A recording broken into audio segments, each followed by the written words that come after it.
Truth Serum Nation. How's it going out there, folks? I'm back again. You can't get rid of me. I'm blowing these videos out. We did the debates. However you want to perceive those debates, everybody, I guess they speak for themselves. So I appreciate the numbers. We're going to talk about a little mob talk here. Mike Franzese, was he a good captain? Well, what defines a good captain is the first question one might want to pose to themselves. Well, true, sir, what would be a good captain? I guess an earner, because it's all about the bennies, of course. So we all know about the gas tax schemes. We all know about all that other historical stuff that MobTube has already taught you thus far. What about when he was testifying? Okay, we got rat.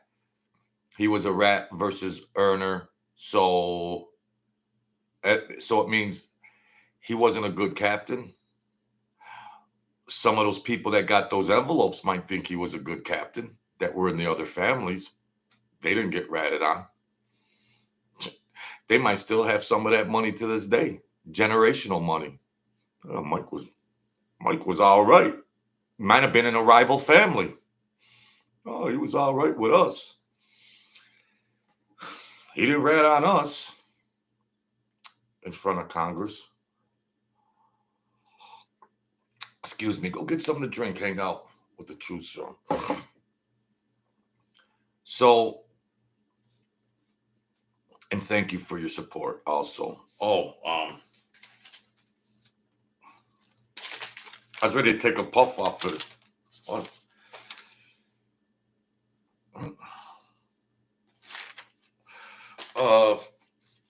I want to thank everybody that comes in and supports me. I pump these things out. Hit the notification bell so in the future, I know people are busy doing things. The Bonzo, forgive me. I didn't thank you before. Thank you for your support, for your generosity. The Bonzo, thank you. And you know what? When you first entered my comments that one day, I thought you were talking slanted or something. Well, people, words are just so abstract words. Sometimes you mistake things. You perceive a word, and so it's a lot different than an uttered word face to face. Thank you, the Bonzo. Thank you, Ray. Thank you, Robert. Thank you, Danny. I appreciate your support there. So, and the New York Jets, 15. Thank you, the New York Jets, 15. And Sagittarius Journey. Thank you, my good people, for helping me out. Thank you. So, Mike Franzese. All right. You know what? See, I convolute stories. I convolute things, and okay, the gambling ring, and they're seeing monies now. Just like Vegas with all the gambling and sports betting, just like Vegas, very keen on origin of bets, everything else. Well, if somebody's starting to hit these books, the mafia books, you start raising an eyebrow. Who is this? What's this? What's that? What's this? What's this? Well, hold on a minute. What? So, so maybe there's kids, 2 or 3, that were gambling. Whatever bookies would just be speculation. But somehow the crime family, maybe Colombo families, Mike Franzese maybe, starts to notice the action. These guys never lose. Oh, wait a minute. They're on a college basketball team besides? Hold the phone here. What do we have here? So now they get caught up with they start losing. Now they start losing, and they got too big for their britches. They start losing. The kids start losing their bets, losing their bets, losing their bets. They can't get out of whatever, you know. Any athlete that's in that position is vulnerable, especially if Vegas is taking action on it. There's been stories you've heard and stories you haven't heard. When you see something about Pete Rose, there's 10 other stories that didn't get reported. Now, I would just guess Mike Franzese, he might just remain the integrity and scruples of not, he didn't tell, he might have mentioned some boxing matches or something, but maybe in the games, baseball, football, college, whatever, maybe he didn't, you know. So what about the ones that didn't get caught? Now, the books got to lay off to Vegas, because you got bookies in different families. So they're going to become hip. They're going to become hip to say, I mean, Johnny's bringing this money over. He's betting these small cow, Fordham, Cornell, St. Bonaventure, Canisius. Well, who's putting this action down on these games? What's going on? They must know something. It's simple to figure out. It's very easy to figure out. So they got guys in Vegas that they melted in.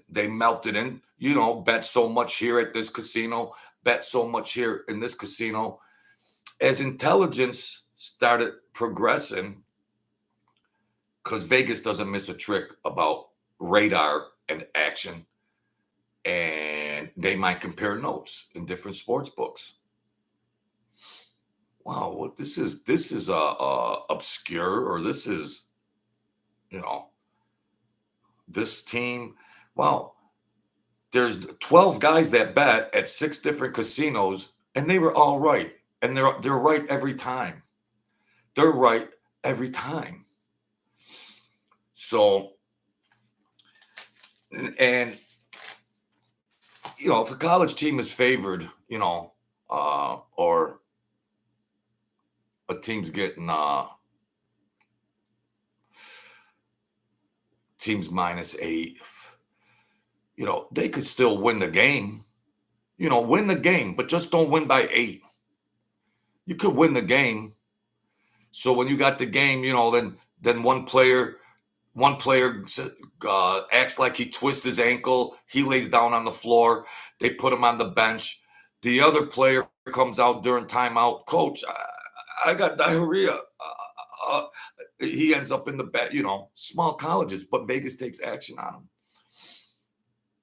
Mike Franzese was a good captain in fixing, and you know, he testified in front of Congress.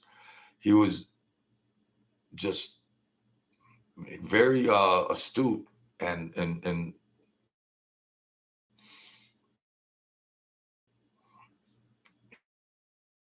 he knew every angle.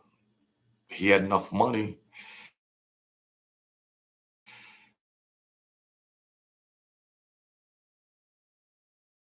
Leverage, and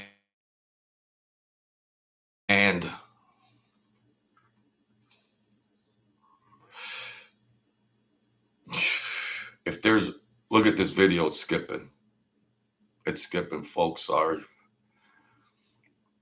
I'm doing too many. I guess I'm doing too many. Spectrum, yeah, go ahead. Spectrum, yeah. Well, yeah, Spectrum, the signal, right? Well, I don't think a lot of people, now the Colombo family, when people were betting, they would notice the action, and you know, most of the time everything's innocent. People just win, people just lose, but they could smell foul play. They could smell foul play and everything else. And I don't know. You hear stuff like whatever happens here, whatever happens, but there was a team or something, and there was a betrayal. One or two of the kids, or three, a teammate a teammate of the kid, he let him know because he was throwing games, and the teammate was like, "What are you doing, bro? What is this?" And then, "Oh well, we're fixing games, and we're trying to make, well, let me in on it," so it got loose like that, and then they couldn't. They were trying to fix something, and and the mob went down, and they and it, I mean, it's easy to throw a basketball game, but sometimes out, he didn't know he was going to get 3 fouls in the first, and now he's out of the game. He can't do what he has to do. Then the subs come in and they rock and roll. The subs ain't in on it. So things can happen like that, and then the kids are in jeopardy. Some of them are in debt to the books, and they're trying to work off that debt by fixing games, and then beg, borrow, and steal to try to get down themselves, and the game could still go bad. But normally they think things went smooth, but for what you see, whatever was reported historically or whatnot, whatever you see, uh, who got busted or this or that, there's 1,000 games that went unnoticed and people got paid. So yeah, there were some hiccups, there were some potholes in the road, but thousands of people got paid until Vegas. They're focused more on the players, watching players. They became more astute and watching. Wait a minute here, 8 turnovers in the first 6 minutes. You're just not having a bad day, Billy. So there's a lot of mismatches, but you know the flavor of people. My demographic and audience, they know about most of them. Forgive me if you don't, but if you don't, it's like how many points a team wins by. And then if a team is an underdog, they get points to start with, So after the final score, you got to add points because it's like a handicap, like a golf handicap. If one team's better than another, they even it out and give the other team points and make the other team minus points. So that's the dynamic of it. But Mike Franzese and the Colombo family and the gambling ring, they exposed it better than any other of the 5 families. Now, a lot of times I could only guess or think about this or that, but that's a safe statement to make. They not only college basketball, but stuff that wasn't presented even to the Congress. Mike Franzese might have generally spoke on some things, and he gave up some people's names or something or here or there. He did speed rat in like 20 seconds. He speed ratted on 15, 20 people, but he more or less just blanket statement, just won. He won. He wins at everything. He was ratting, but as a captain in the annals of the mob, how do people? Everybody has different perceptions, and how would you view Mike Franzese? Captain. We'll give him captain. You bring 300 million to the family. We'll call you a captain. No kidding. Maybe yes. But how do you view that? You say, well, then he was just a failure as a gangster because he cooperated. So I'm curious, how does the audience view that? Earner, yes. But would you rather be a less of a earner and never rat it, or be the king earner and the king rat? Very unique dynamic there.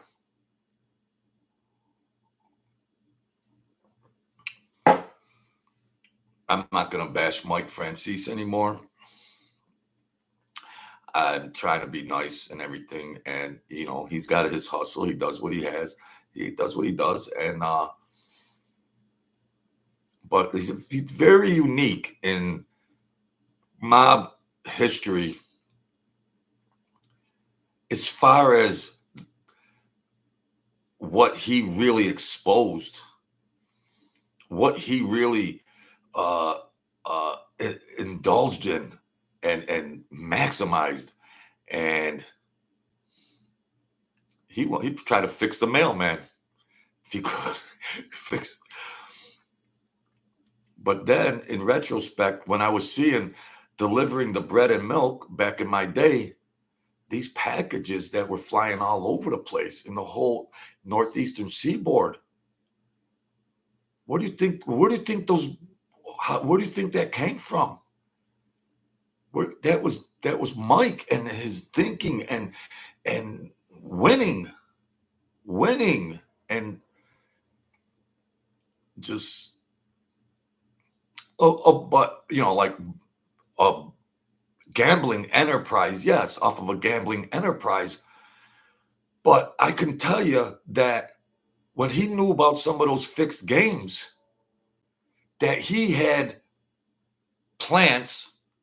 He wasn't just going to call somebody and go, yeah, hey, this is Mike. Yeah, let me get 15 large on this and that, blah, blah, blah, blah, blah, blah. No, he wasn't going to call these other books. He was going to have people that got accepted to be customers, respectable people to be customers, and place these bets. Until maybe Cleveland said, hold on here, or maybe Toronto said, hold on here, or Schenectady said, hold on here. Well, hold on. Wait a minute.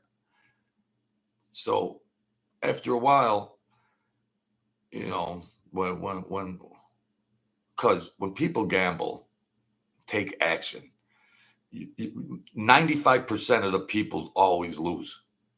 95% in people in gambling. So you see these sports bet commercials and all this and that. Somehow 95, they always lose. It's just a weird dynamic.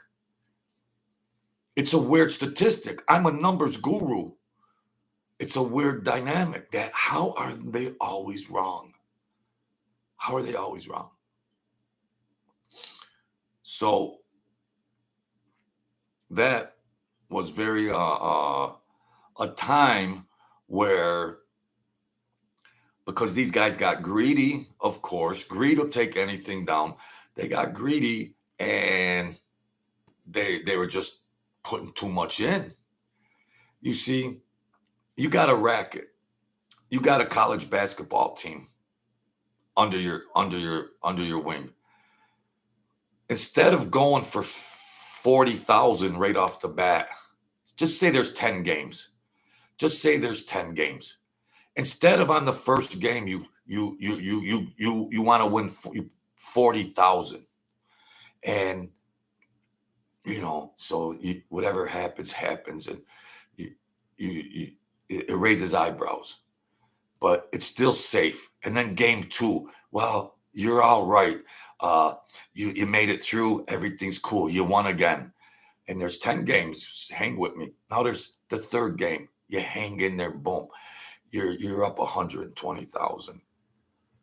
3 games in. We're just going to do a 10-game sample for just to simplify things.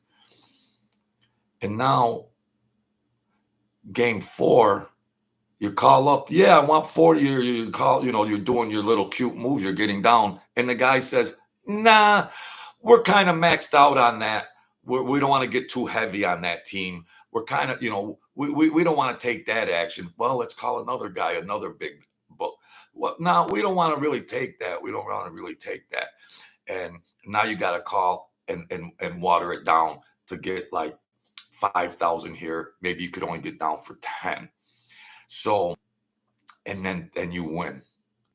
So you made 40, 40, 40, 120. And so now you made 130. Now you go back to call again. The word is out. You're like the plague. You can't get a bet down. Vegas is on to you. Now you can't get a bet down. And so after 4 games, take your 130,000. It's hard to make a bet on these teams, no matter who you have putting in there. Vegas would take them off the board. Vegas started taking teams off the board that you can't bet. Usually all the college games, everything, and then they wouldn't be on the menu. Back in that day, they got hip. So be happy they made the 120 and 10. They made their 130,000. Be happy they made their 130,000. Instead of for 10 games getting down for 20,000 and don't raise an eyebrow. Melt it around. It doesn't raise an eyebrow. Then you did it for 20 games. Everything went good for 20 games. You grab 200. You maximize your racket. But they want to come in and be greedy and boom. And then, oh, don't tell nobody. Well, then they call their cousin up, Ricky. Yeah, Ricky, listen, don't tell anybody, but they're fixing this game and, just get down for a little bit. Yeah, I'll just get down for a little bit. And they're pounding away. And then the cat gets out of the bag. But Mike Franzese, he did a lot of things that were just on a whole higher level of numbers and things like that. This might have been in the lower.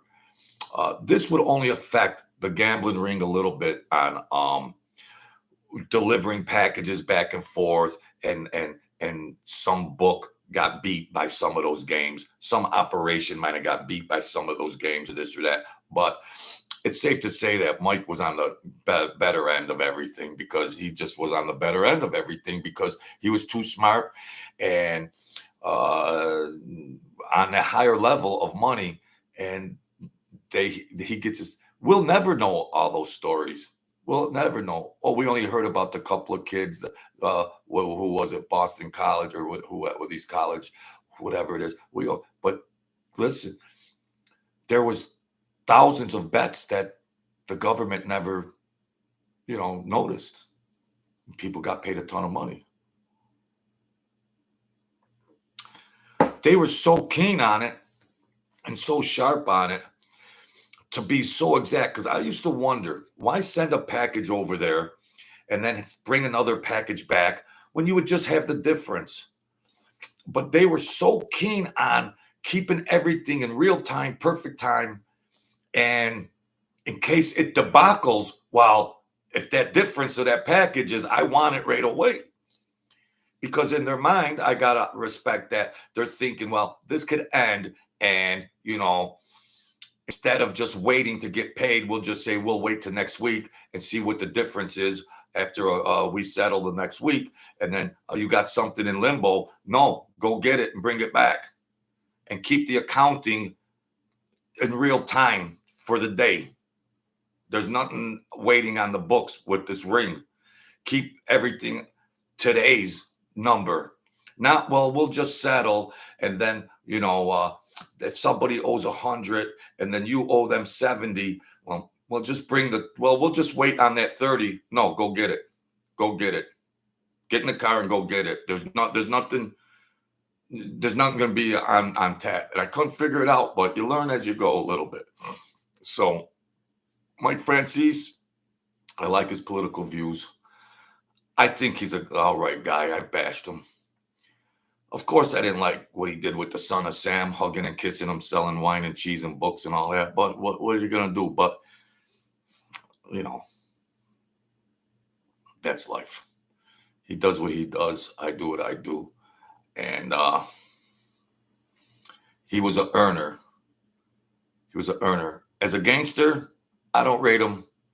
Well, if a gangster is being judged as a great gangster by what you earn, I guess then under that perception, you'd say, well, he was a great gangster, but he ratted. So is he a failure as a gangster? He also ratted. So did he fail? What trumps what?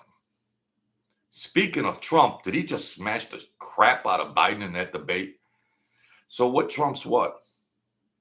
Being the great earner and he was a great gangster, or being a rat and he was a failed gangster?